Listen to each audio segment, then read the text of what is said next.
Welcome to the Champions of Change podcast, where we celebrate the inspiring stories of Black male educators who are transforming schools and empowering the next generation. Each episode highlights their journeys, challenges, and triumphs as they break barriers, uplift communities, and redefine what it means to lead in education.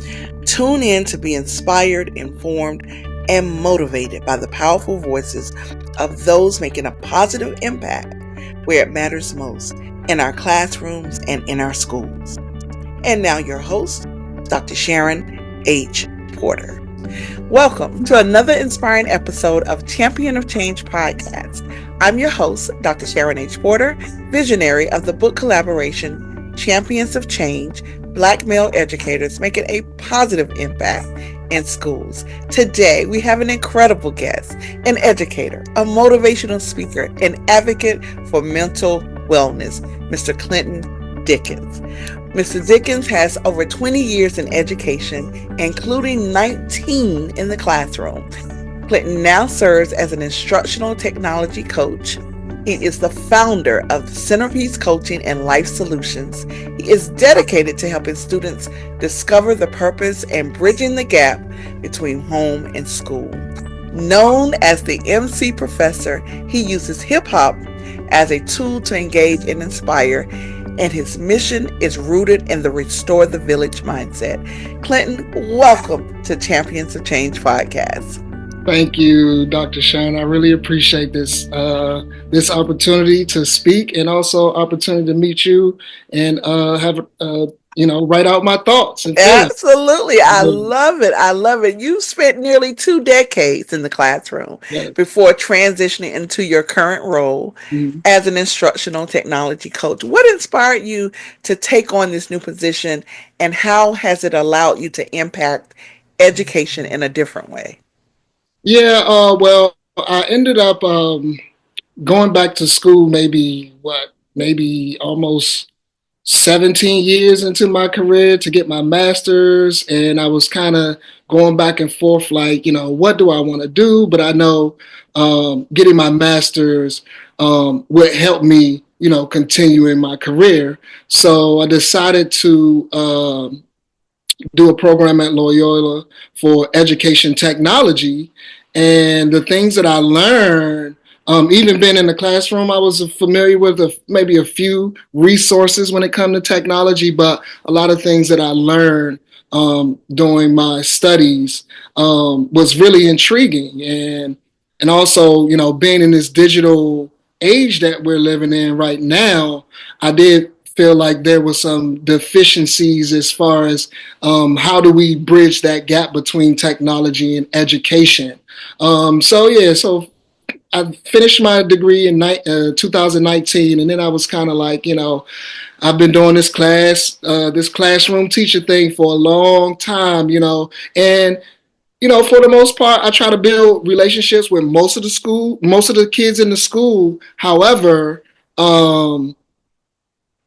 I only really get to really impact those students who I engage with on a daily basis. So now that I'm out of the classroom, it does give me an opportunity to work. I work at an elementary school, so it does give me an opportunity to build relationships with pre-K all the way up to 5th grade. And not only that, I get to work with different teachers, and I get to see their perspectives and how they go about engaging their students. I love that.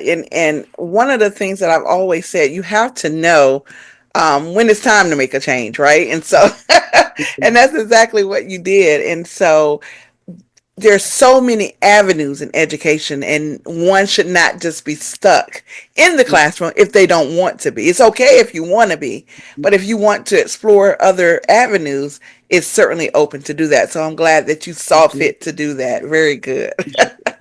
Now, you're a strong advocate for social emotional learning in schools. Absolutely. Why do you believe this is such a crucial component of education, and how do you incorporate it into your work with students and educators?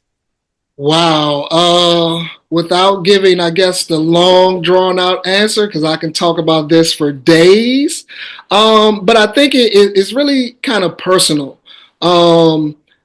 as I began my teaching career, I had a mindset of how teachers should be because I didn't I didn't get my undergraduate degree in education. The opportunity just came about once I graduated with my bachelor's degree. And, I had this idea of what a teacher should be like and how a teacher should be and how kids should act in school. But it was a rude awakening, So I had to learn a lot, kind of like in the process, and throughout my career, um, I noticed that the way that I connected with kids was very important, and just because I wanted to do things kind of my way, it would at times create some tension. And it took me a little bit of time to kind of get to understand that and kind of get through that and work my way through that. And I guess like somewhere along my career, I said, I have to learn to meet children where they are, and all children are so different. Like I said, initially, like it was my way, you know what I mean? And I didn't, I kind of use a cookie cutter program in a sense where kind of treated all the kids the same. But like I said, along my career, I just learned that, like, you have to meet the kids where they are, and they have so many different needs. And along with that, just in my personal life, I was going through some struggles and things that I was dealing with that I felt like, as a young man, what issues do I have that kind of went unaddressed? You know what I mean? Like I didn't have like a terrible life or anything like that that made me turn a switch on and say, oh, I need to immediately change. But just the things that I've been through and how I dealt with things, I did realize that was kind of carrying over to the classroom. When I had bad days, that would kind of carry on over to my home life as well. So I really got to the point where I said, what is it that I need to change? And as I started my journey of healing and addressing maybe some of the trauma that I experienced growing up and things of that nature, I think that started to kind of translate to the way I interact and engage with students. And like now, it's like I feel like, I don't know, with a lot of the students that I do engage with, I know I have this way with words and connecting kids and connecting with kids so they can just see, like I'm not just an adult trying to tell you the right thing to do. You know what I mean? And it seems like, a lot of kids will kind of gravitate to me because of the way that I treat them or the way that I address them, the way that I care for their needs. Yeah, and once I made that shift and noticed how the kids were responding, and not only that, the children, even the parents as well. Once I noticed that, then I started to dig a little bit deeper into social emotional learning, and that was the reason why I actually started CenterPeace, is because I want to be able to serve students and parents as well, because one, school has changed so much. It's so different, and a lot of parents don't really understand the dynamics of school today. So how can I kind of bridge that gap? And parents just don't turn into, well, you need to go to school and just do what you're supposed to do. For these kids today, it's not that simple. So how can I tap into each individual child that I interact with and kind of provide them a motivation or inspiration from a different perspective?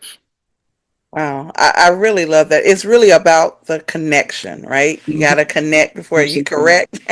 Yep. Yep. Definitely. And so I love, love, love your creative approach to teaching, especially your use of hip hop. As Mm-hmm. the MC professor, you got to share.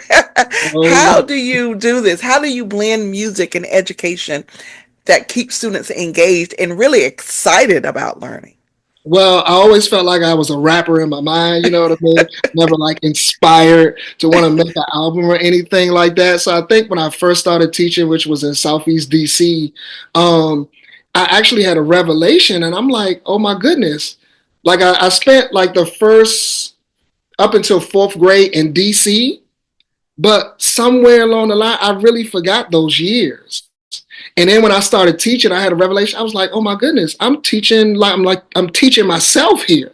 You know what I mean? Like, if my mother didn't move me out of DC, I would be one of these students right here. You know, and it was just a way to connect with kids. Like, music has a way of connecting all people. You know what I mean? And based on the demographics and where I was teaching, I know like hip hop was was very intriguing to them.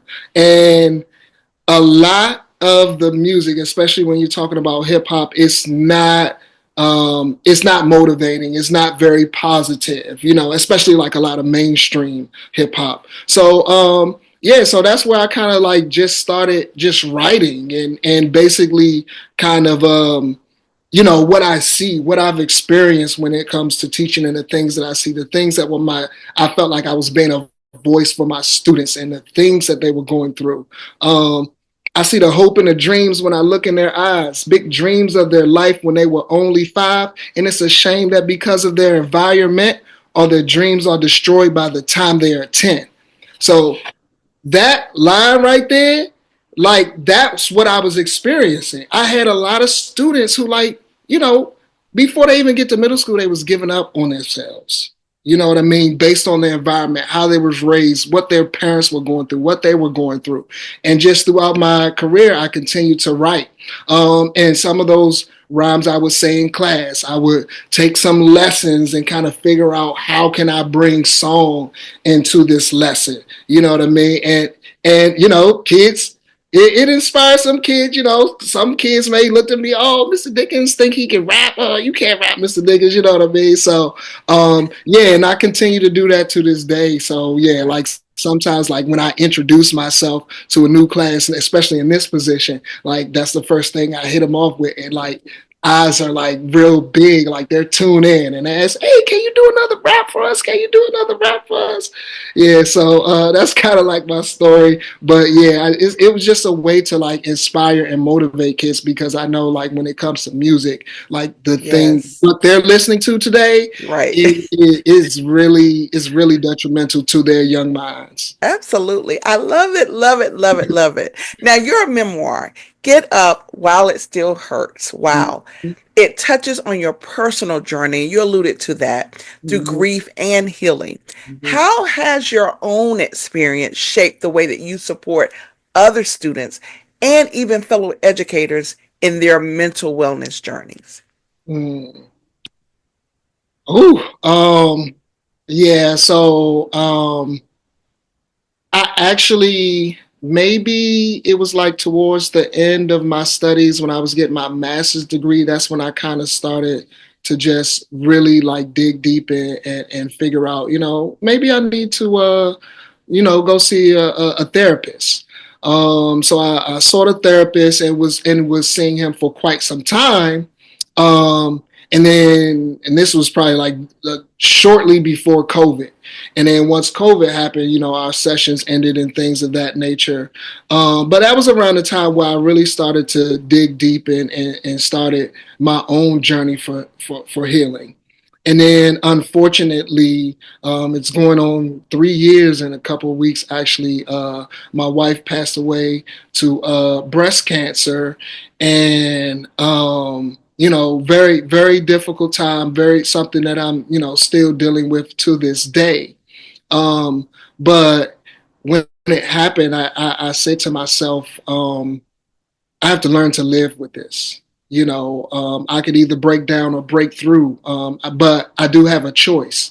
Although this is something very traumatic, you're marrying someone who you think that you're going to be with for years, and unfortunately, life happens, and these things can happen. Um, there is no, God doesn't tell us the time that when our time is up. And when that happened, I had to dig even deeper, and I immediately sought therapy again. this time with a totally different therapist. And like now, I feel like being a therapist is also similar to being a teacher, right? Like you can be a teacher, you can know everything there is to know when it comes to your curriculum and things like that, but if you don't have a connection, if you don't kind of tailor towards your students, some students going to fall through the crack. And when I met this therapist and I started talking to her, that's how I felt like I really connected with her, and she catered to me. You know what I mean? I didn't feel like she was just doing things by the book. So she gave me some strategies and things to help me work through my grief. And that's kind of some of the things that I kind of bring to, my relationships that I build now in the position that I'm in, even when it comes to the children and especially when it comes to the adults. Because I feel like even as adults, like, yes, we are monitoring 25, 30 kids, but at the same time, we're human. We go through things too. And teachers, like, they have to like leave whatever's going on in their outside life, which could be, it could be traumatic, you know what I mean? But yeah, they Absolutely. have to leave that stuff at the door and they have to connect with the students. And I feel like sometimes that even as teachers, we beat ourselves up. You know what I mean? Like, we may try a new strategy. And if that strategy doesn't work, we kind of just throw it out the window. You know what I mean? Or we all have those moments throughout the school year where we kind of get with our little crew and kind of just talk about all the bad things that's Yes. going on with the school, with the kids and things like that. But at the same time, what does that create for us? You know what I mean? Like, what type of energy does that create? Mhm. And how do you bring that energy to the class? You know what I mean? So I definitely try to, and I don't mind sharing my story. Like, if it comes up, I will share my story with teachers. But ultimately, I just try to give teachers a different perspective in Mhm. how they're going about things. Give yourself some grace The sometimes. grace, You know what I mean? absolutely.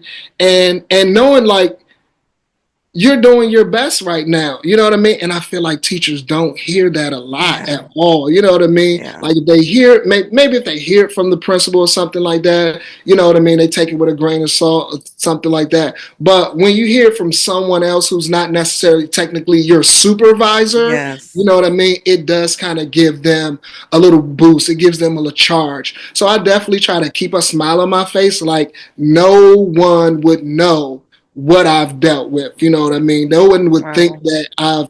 that I'm dealing with grief and I lost my wife at such an early age and I'm Mm. raising two young boys. You know what I mean? Nobody would ever see that. But when they're in my vicinity, when they're in my space, I do my best to keep a smile on my face and I try to do whatever I can to motivate them, to inspire them, to give them that boost to kind of just keep going. Like we're in it for the long haul. It's a marathon. Wow. Wow. Wow. Wow. First of all, condolences Thank you so on the much. loss of your wife. Wow. That's something that really takes me to your mindset, the restore the village mindset. Mhm, It seems mhm. to be that's the heart of your work. Yes. Uh, Yeah. What does this philosophy mean to you, and how do you encourage others, both in and outside of education, to adopt this mindset in their communities? Right. I think that concept probably came when I was trying to write a rap one day and just recognizing like everything that I've experienced and witnessed throughout my career. I feel like we've really moved away from that. Like where is the village these days? Like yes, you have a community in the school. However, like where's the community outside of the school? You know what I mean? You talk about teaching in DC, like literally 2 blocks from each other, you guys are going through the same thing, but you can be at war at the same time. You know what I mean? So where is that? Where is the village? And I think it's very important, especially raising two young boys. Um, like I can't do it without my village. You know what I mean? Like literally, if I had to do this by myself, especially dealing with the passing of my wife, without my village, I don't know how I would maintain. I don't even think I would be able to be part of this project. I don't even think I could be speaking to you right now if it wasn't for my village who's holding me down, keeping me strong. And it's not just for me, but it's really for my kids, for my boys. And the village, when it comes to it, it's not really for you and I connecting. Like, it's good that we're collaborating on this project, but at the same time, how do we impact the children? Because Yes. we getting on up there, you know what Oh I mean? yeah.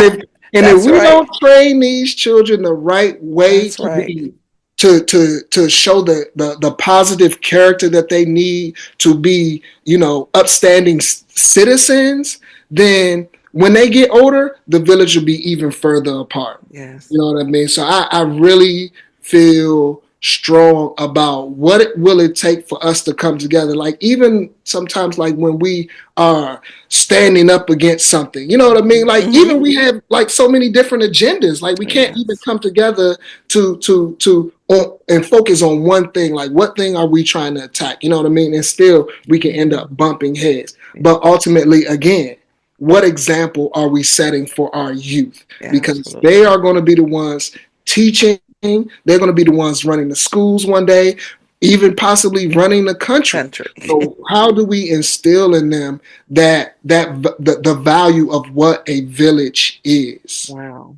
Mhm. Hashtag restore the village. Yes, I love yes, it. absolutely. I love it. Now, Clinton, your chapter in Champions of Change, Mhm. Black Male Educators Making a Positive Impact, is entitled Time to Heal. And HEAL is an acronym. Yes, absolutely. What key takeaways would you like readers to walk away with? Um, for the most part, like, everybody's been through something. If you've experienced life, you've been through something. You know what I mean? And especially those who are in charge of the youth today, a lot of us need to take a look at ourselves and see, like, what things that we experience through life that we haven't addressed. And you know, we are creatures of habit, and we do things that make us feel comfortable. And sometimes it may take holding that mirror up to yourself and doing that self-reflection to say, what can I do to change to be a better person for these children that I'm in charge of, these children that I engage with each and every day. So when it comes to heal, the H stands for habits, like paying attention to your habits. E is exposure. What are you exposing yourself to? Are you also the teacher who rides to school listening to the hip hop that we shouldn't be necessarily listening to? You know what I mean? Like, what are you exposing yourself to? You know what I mean? When you're outside of school. The A stands for accountability. I think that's very important. And accountability is like holding that mirror up to yourself and saying, what is it that I need to change, or letting go of your ego sometimes and say, like, yes, this student is pushing my buttons, and I'm not going to blame the child, but what have I done? You know what I mean? Is it something that I can do differently to impact this child in a more positive way? And L, like, is learn. You know what I mean? Like, we need to be continuous learners. Like, every day we should be learning. And I kind of relate that to what I'm doing right now. And because a lot of teachers feel like when it comes to technology, oh, I don't get that. I'm not too tech savvy. That's cool. That's fine. You know what I mean? But what if your students approach you like that when you're trying to teach them a lesson? You know what I mean? Well, I'm not that good at doing this. You know what I mean? So we have to continuously have that growth mindset. I know a lot of teachers are instilling it in their students, but also are you practicing what you preach? And as Absolutely. educators, we have to continue to learn and grow in this profession, because the schools change, and definitely the kids going to change. Absolutely. I love it. Time to heal habits, Absolutely. exposure, accountability, Mhm. and learning. I Yes. love it, Yes. love it, love it. So, guys, you definitely want to check out the book. It's going to be out in just a couple of days. So, really excited about that. Definitely connect with Clinton should you want to purchase it from him. And Clinton, it has been an amazing episode. I thank you for being vulnerable, first of all, and just sharing your journey.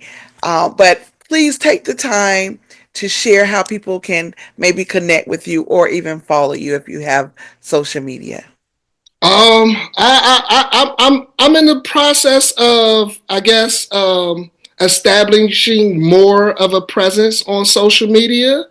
But yes, you can contact me. My personal account is MC Professor _11, and my business social is Center_Peace_LLC.